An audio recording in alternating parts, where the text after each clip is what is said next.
اس کو فریق کیسے بنایا جا سکتا ہے، کیونکہ امجد پرویز صاحب کا یہ ماننا ہے کہ جناب ریاست کو فریق بننا چاہیے اور ریاست کو نوٹس جاری کرنا ضروری تھا اس سے پہلے کہ عدالت کوئی فیصلہ کرے۔ عدالت کو فیصلہ کرنے کے سے لیے جو امپارشل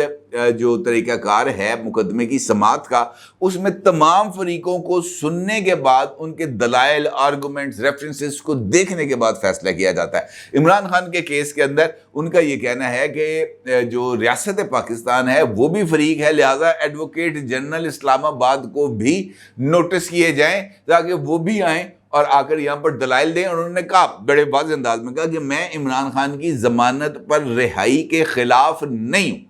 میں کسی طور بھی عمران خان کی ضمانت پر رہائی کے خلاف نہیں ہوں، لیکن میں یہ چاہتا ہوں کہ کیس کے اوپر جو فیصلہ ہے وہ اس طریقے سے دیا جائے کہ کل کو کوئی بھی فریق کسی بھی ایپلیٹ فورم پر جا کر یہ نہ کہہ سکے کہ مجھے سنا نہیں گیا۔ پھر سوال ہوا ان سے کہ جناب یہ ریاست فریق کیسے ہے، کیونکہ جس وقت عمران خان کے خلاف کمپلینٹ آئی تھی تو وہ الیکشن کمیشن کی طرف سے آئی تھی، اور الیکشن کمیشن جو ہے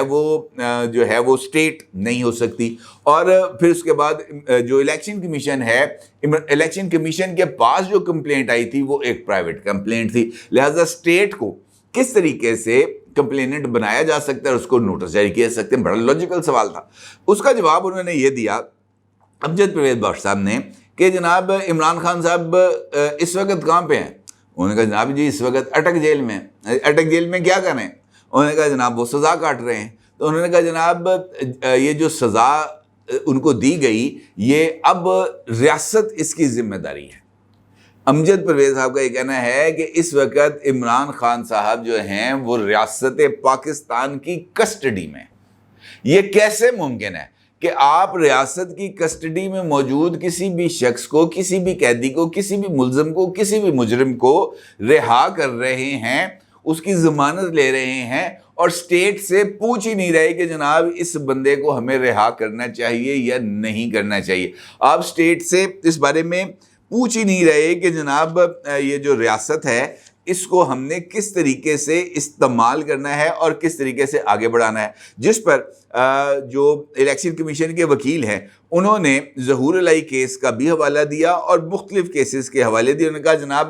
پہلے پبلک پروسیکیوٹر کو سنا جائے گا تو اس کے بعد یہ معاملہ آگے بڑھے گا، جس پر چیف جسٹس اسلام آباد ہائی کورٹ کا یہ کہنا تھا کہ نیب کیسز میں کمپلیننٹ کو کبھی پارٹی نہیں بنایا گیا۔ نیب کے قانون میں پروسیکیوٹر کی تعریف کی گئی ہے، نیب کیس میں اسٹیٹ آتی ہی نہیں، نیب پروسیکیوٹر کو سنا جاتا ہے، ایسے ہو ہی نہیں سکتا کہ نیب کو سنے بغیر کوئی آرڈر جاری کیا جائے۔ جس پر امجد پرویز نے کہا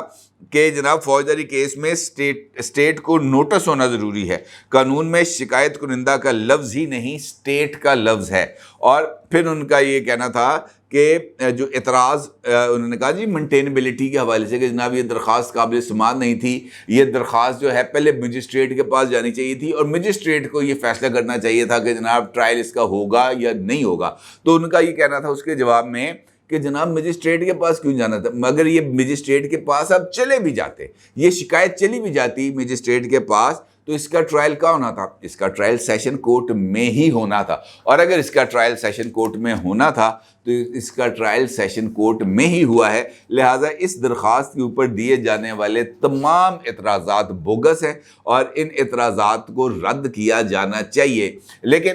آپ کو پتہ ہی ہے پھر جو سچویشن ڈیولپ ہو جاتی ہے، جس طریقے سے میڈیا ہائپ اور یہ سب کچھ چلتا ہے، وہاں پہ یہ کام ہونا ہی تھا۔ البتہ یہ بات ضرور ہے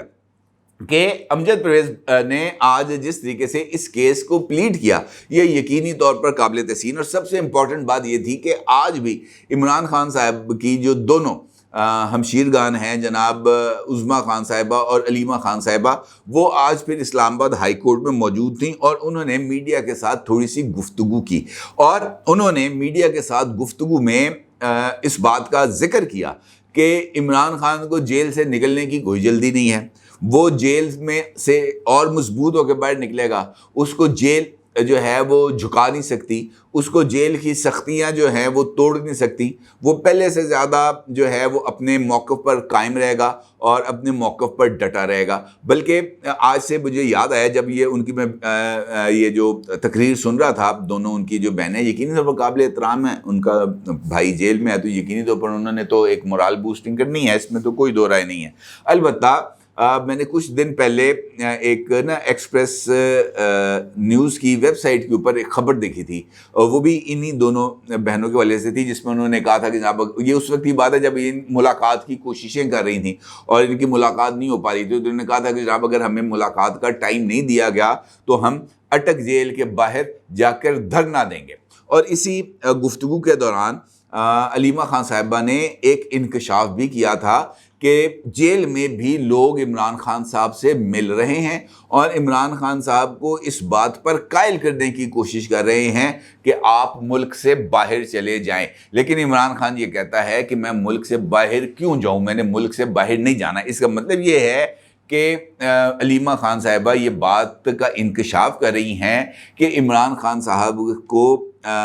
جو ہے وہ کسی نہ کسی لیول کے اوپر یا عمران خان صاحب کی طرف سے یا کسی اور طرف سے اپروچ کیا گیا، پیشکش کی گئی یا پیشکش دی گئی کہ جناب آپ ملک سے باہر چلے جائیں، اور عمران خان صاحب نے اس سے انکار کر دیا۔ اور یقینی طور پر ان کا جو انکار تھا وہ بنتا ہی ہے، کیونکہ اب ان کے باہر جانے کے امکانات جو ہے وہ میرا خیال ہے کم ہو گئے ہیں، کیونکہ اب جو سچویشن ڈیولپ ہو رہی ہے وہ اس بات کی طرف اشارہ کر رہی ہے کہ آنے والے اس ٹائم کے اندر کچھ بہت بڑے بڑے جو برج ہیں وہ الٹنے جا رہے ہیں۔ کچھ ایسی شخصیات ہیں جن کا نام تو پہلے بہت سارے معاملات میں لیا جاتا تھا، لیکن ان کے خلاف جو ہے نہ کارروائی کی جاتی تھی، نہ ان کے اوپر کوئی پکا ہاتھ ڈالنے کا کوئی کارروائی اس والے سے کی جاتی تھی۔ لیکن اب اس بات کی طرف اشارے مل رہے ہیں، کچھ جو لوگ ہیں اہم پاور مطلب یہ نہیں بجلی کو، آج بجلی چل رہی ہے نا، احتجاج ہو رہے ہیں، سب چیزیں چل رہی ہیں، پاور سے مراد وہ ہے جو تمام لوگ ارباب اختیار ہیں، وہ ہے صاحب اختیار، پاور میں رہنے والے لوگ۔ ان کا یہ ماننا ہے کہ اگلے